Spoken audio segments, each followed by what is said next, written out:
ते कधी ना कधी बंद पडतं आणि मग आपलं शरीर आजारी पडतं, थोडं फुगायला लागतं आणि मग आपल्या शरीरात बदल होत जातो. त्यानंतर आहे विश्रांती किंवा रिलॅक्सेशन. रिलॅक्सेशन म्हणजे आपलं माइंडसेट सुद्धा आपलं रिलॅक्स असलं पाहिजे. जसं शरीराला विश्रांतीची गरज असते तेवढीच मनाला सुद्धा गरज असते.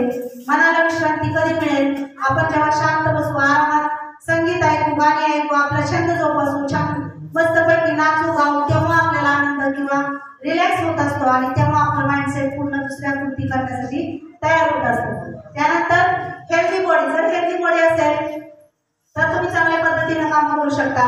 तुमचं जर शरीरच चांगलं नसेल तर कुठलंही काम आपण व्यवस्थितरित्या करू शकत नाही.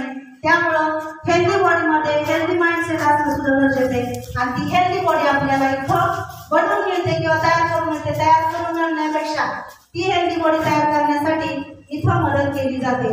दुसरी गोष्ट आहे बघा, आपला स्ट्रेस, आजची लाईफस्टाईल आपली कशी स्ट्रेसफुल लाईफस्टाईल झालेली आहे. म्हणजे ताणतणाव, या ताणतणावाचं व्यवस्थापन सुद्धा आपल्याला करता आलं पाहिजे.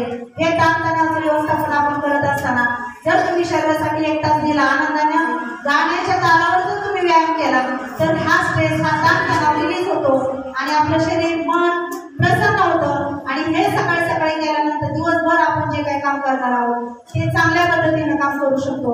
आणि त्यानंतर आपण आहार जर चांगला योग्य बदल केला तर आपलं बॉडी आपली हेल्दी राहते.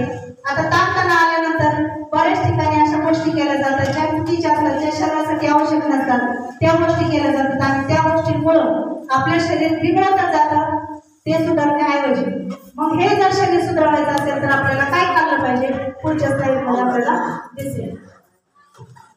फूड डिपेंडंट न्यूट्रिशन म्हणजे आपली वाढ व्हायची असेल किंवा आपल्या शरीराची चांगली वाढ व्हायची असेल, शरीर जर तंदुरुस्त राहायचं असेल तर ह्या